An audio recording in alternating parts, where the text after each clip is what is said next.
Ever wondered what really goes on behind the scenes in our towns? Like what keeps our local police busy day to day beyond the big headlines? Well, you're in the right place. Welcome to the Deep Dive, where we take the sources you're interested in and really unpack them. Our aim is to get you informed fast. Exactly. And today, we're doing something a little different. We're going behind the blotter with the Peshtigo Times. Yep. We've gathered recent police reports from right here in northeast Wisconsin and the UP. We're talking Menominee County Sheriff, Menominee City PD, and Marinette City PD. Our mission, to sift through these reports, give you a raw, unfiltered look at what law enforcement's been dealing with. It's a real snapshot of our communities. So we'll be looking at reports from the Menominee County Sheriff's Office. That's May 29th to June 4th, 2025. Then we'll dive into the City of Menominee Police Department reports covering June 14th to June 19th. And finally, we'll catch up with the City of Marinette Police Department, June 18th, right up to June 22nd, 2025. It's quite the range of incidents. It really is. So let's start with those Menominee County Sheriff reports. May 29th seems like a good place to begin. Gives us a feel for the countywide stuff first. Okay, first one up. May 29th, US 41 in Nadeau Township. Deputies pulled over a 51-year-old Daggett man, And arrested for operating without a license, plus citations for not using a turn signal and having no proof of insurance. you know, it's often those small things like a turn signal that lead to bigger discoveries, isn't it? It often is. Routine stops can uncover a lot, like later that same day, May 29th, over on US 241 in the Harris Township. A welfare check. Just checking on someone. Well, it turned into an arrest. The person had a valid warrant from Marquette's 25th Circuit Court, probation violation. Oh, wow. What was the original charge? Assault with a dangerous weapon. Yeah? So yeah, they were taken to the Menominee County Jail. Shows how welfare checks aren't always simple. Definitely not. Okay, still May 29th. What else? Traffic stop on 13th Street, this time in the city of Menominee.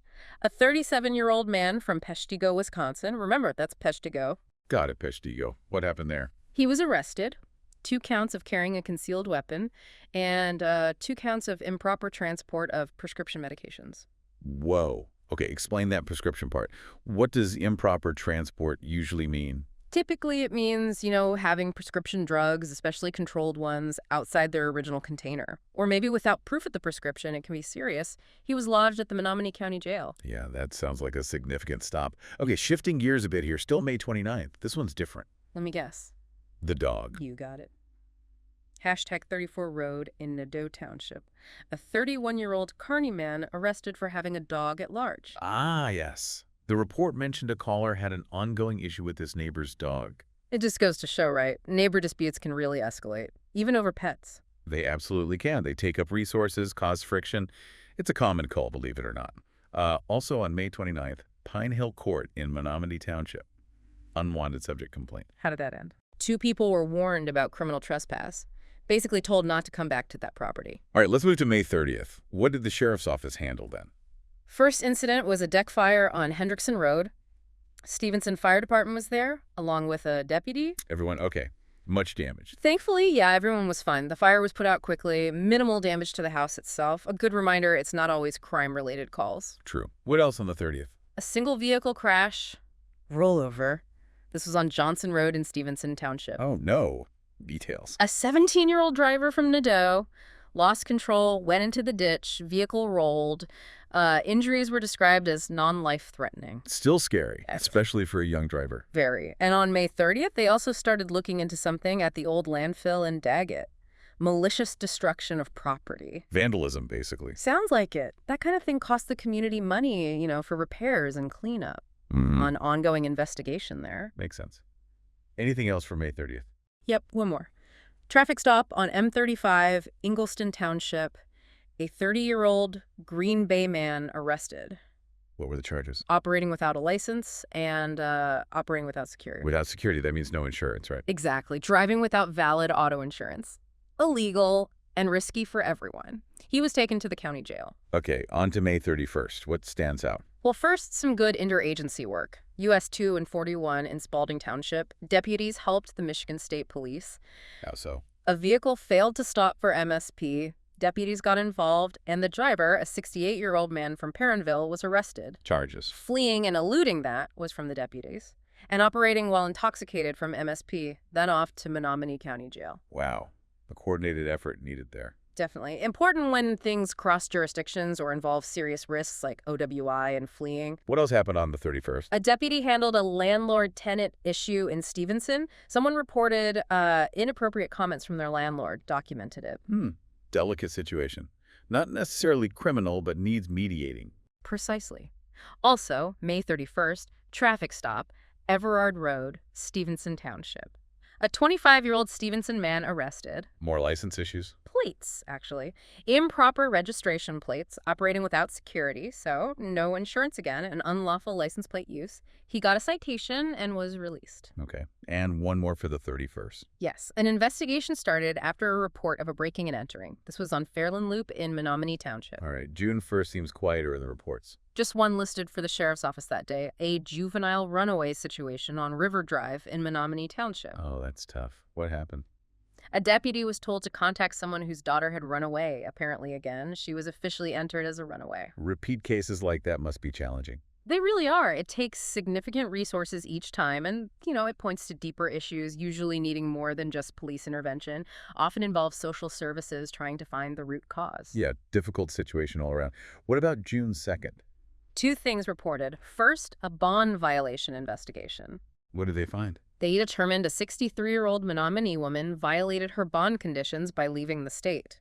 The findings went to the prosecutor for review, potential charges. Violating a bond is a big deal, right? Oh, yeah.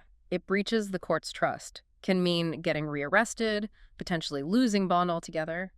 Also, on June 2nd, another investigation started into property damage, this time belonging to the village of Daggett. Seems like Daggett had a couple of property damage issues reported around this time. It appears so. Then we skip to June 4th to wrap up the sheriff's reports for this period. What happened on the 4th? Traffic stop on Eckberg Road in Nadeau Township. A 32-year-old Powers man arrested for operating without security. No insurance released with a citation. Another traffic stop, 10th Street in the city of Menominee. A 30-year-old man from Alabama arrested for operating without a license. Got a citation. Okay, so license and insurance violations. Yeah. Definitely a recurring theme in the county reports. Very much so. Seems like a constant focus for patrols. All right, let's shift now. We're moving into the City Menominee Police Department reports. This covers June 14th to June 19th. What kind of calls are city officers handling? Well, it's a mix, as you'd expect. Kicking off on June 14th, 100 block of Hagerson Court. Officers helped impound a dog. A dog, what kind? A tan female pit bull. Found at a local business. So yeah, animal control duties fall to officers too sometimes. From warrants to wayward pets. Okay, what else on the 14th? Near 1st Street and 18th Avenue, a 23-year-old woman got a citation. Expired registration plate on her car. Routine stuff. Keep going. Then 2700 block of 13th Street, a 14-year-old male runaway was found and safely returned to his parent. Oh, good outcome there. Always a relief. Absolutely. And finally, for June 14th, near 10th Avenue and 11th Street, a 29-year-old male arrested for OWI operating under the influence of liquor or drugs. Okay. Now, June 15th. Started with a significant arrest near 10th Street and 14th Avenue. A 32-year-old male picked up on a felony warrant. Any details on the warrant? Issued by the U.S. Marshal Service. That usually indicates a serious federal offense or violation. Gotcha. What else on the 15th? An assault arrest. 1400 block of 25th Avenue. A 60-year-old male was arrested. And? Later, near 30th Avenue and 10th Street, a 22-year-old female was arrested. This one had multiple charges. Like what? Highly intoxicated operation of a vehicle, having open intoxicants in the car, speeding, and property damage. Wow. That sounds like a dangerous combination. Yeah. High intoxication level plus property damage suggests a chaotic scene. It really does. Puts a lot of people at risk. Moving to June 16th, just one incident listed here. Officers investigated a report of a stolen vehicle, 1100 block of 18th Avenue. Vehicle thefts are always concerning. What about June 17th? Another OWI-related incident, 1700 block of 13th Avenue. A 29-year-old female arrested. Charges. Operating while highly intoxicated and having open intoxicants. This was also at the scene of a property damage accident. Another one involving high intoxication and an accident. Yeah. That's worrying. It is. Seems to be a persistent issue officers are dealing with. Now, for June 18th, started with an assault arrest, 800 block of 6th Street. A 50-year-old individual. Then, near Shore Drive and 5th Street, an accident investigation. Vehicle versus a moped. Oh, dear. Anyone hurt? Report says minor damage. Thankfully, no injuries. Good. Now, this next one on June 18th caught my eye. 900 block of 12th Avenue. Oh, the tree incident. Yes. A neighbor allegedly cut down someone else's tree without permission. That's what the report says. Officers investigated. I mean, talk about neighbor disputes escalating in unusual ways. Right. You picture arguments over fences or noise maybe, but Yeah. power tools and trees, that's memorable. It's definitely a unique call for service. It still boils down to a property dispute, just Right. with more branches involved. Also on June 18th, near 13th Street and 34th Avenue, officers handled a two-vehicle accident. Injuries. No injuries reported, but disabling damage to one car, functional damage to the other. And a 54-year-old male was arrested there for operating while intoxicated. Another OWI linked to an accident. Okay. Wrapping up Menominee City reports with June 19th. 2 arrests listed. First, 800 block of 10th Avenue. A 35-year-old female arrested on a felony warrant from the Menominee PD itself. And the second. 1000 block of 13th Street. A 49-year-old male arrested. He had a bench warrant, also through Menominee PD, What's a bench warrant again? issued directly by a judge, usually for failing to appear in court or follow a court order, and this individual was also arrested for possession of methamphetamine. So the warrant led to finding drugs. That happens often, right? It does. Warrant arrests often lead to additional charges if other illegal activity is discovered during the arrest. Warrants are clearly a major part of police work in the city, too. Okay, final stretch. Let's cross the bridge to Marinette.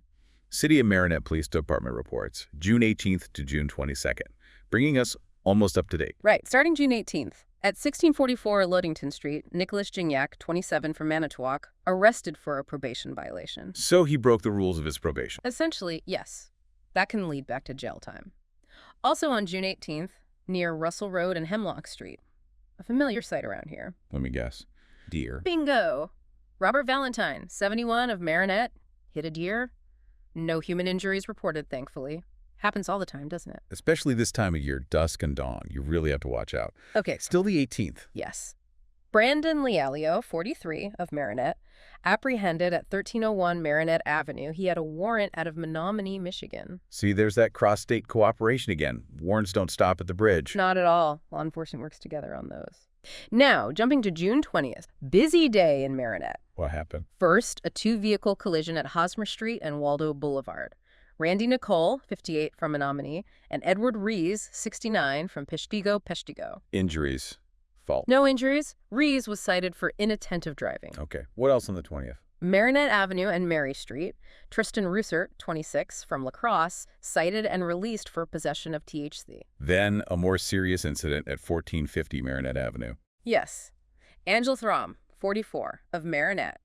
Arrested on a probation hold initially, but she's facing several additional, very serious charges. Maintaining a drug trafficking place, possession of methamphetamine, possession of drug paraphernalia, and possession of THC. Wow, that's significant. Maintaining a drug trafficking place sounds particularly serious. It is. It suggests more than just personal use implies facilitating drug activity, a major bust. And something else happened at that same address, 1450 Marinette Avenue, on June 20th. Correct. Jason Salo, 42, also of Marinette, was picked up there on a warrant. This one was issued by the Department of Corrections. DOC warrant usually means parole or extended supervision violation. Typically, yes. Violated terms of release after prison. And another collision on June 20th. Yeah, this one at Walgreens. Vehicles driven by Eric Pulaski, 48, of Menominee, and Harold Lemire, 72, of Peshtigo. Any injuries? Nope. Pulaski got cited for inattentive driving, so that's 2 accidents on the 20th involving drivers from Peshtigo and Marinette. Just an observation. Interesting coincidence. And one more for June 20th. Near Water and Main Streets. Nicholas Hatton, 38, of Marinette, arrested on a child support warrant. Another type of warrant we see pop up, making sure financial obligations are met. Exactly. Moving to June 21st. One incident listed. Quick Trip, 2297 Roosevelt Road. April Steen, 29, of Marinette, cited for operating while intoxicated. OWI again. It's everywhere in these reports. A constant concern for public safety, clearly. And finally, June 22nd. 2 incidents to wrap up. Great. 823 Water Street. Benjamin Kelly, 39, of Marinette, arrested on a warrant. And then a collision down at Menominee Harbor. In the harbor. Yep. Ashton Krauth, 21, of Marinette, and Dorothy Morey, 63, of Menominee, involved in a collision there. No other details provided on that one. Wow. Okay, we covered a lot there, from Menominee County's rural roads to the city streets of Menominee and Marinette. We really did. And you see those patterns, don't you? The sheer number of warrant arrests, probation, failure to appear, child support, DOC, even federal warrants. It's a huge part of the daily grind. Absolutely. Yeah. And traffic incidents are constant. Simple citations, accidents, sadly quite a few involving impaired driving, plus those deer encounters we know so well. And then there are the community issues, neighbor disputes, like the dog in the tree, welfare checks, property damage, assaults. It's such a wide spectrum. It really gives you a sense of the pulse, doesn't it? The everyday challenges, the routines, the unexpected things our officers walk into. These aren't just random events, they're part of the fabric of life here. It highlights the constant, often unseen effort that goes into just maintaining order and responding to calls day in and day out. It's complex work. So maybe think about this. After hearing all this, what does it truly mean for you to be well-informed about our community? When so much of the daily reality, the drama, the crucial work, it happens behind the blotter. Definitely gives you a different perspective on the communities we live in.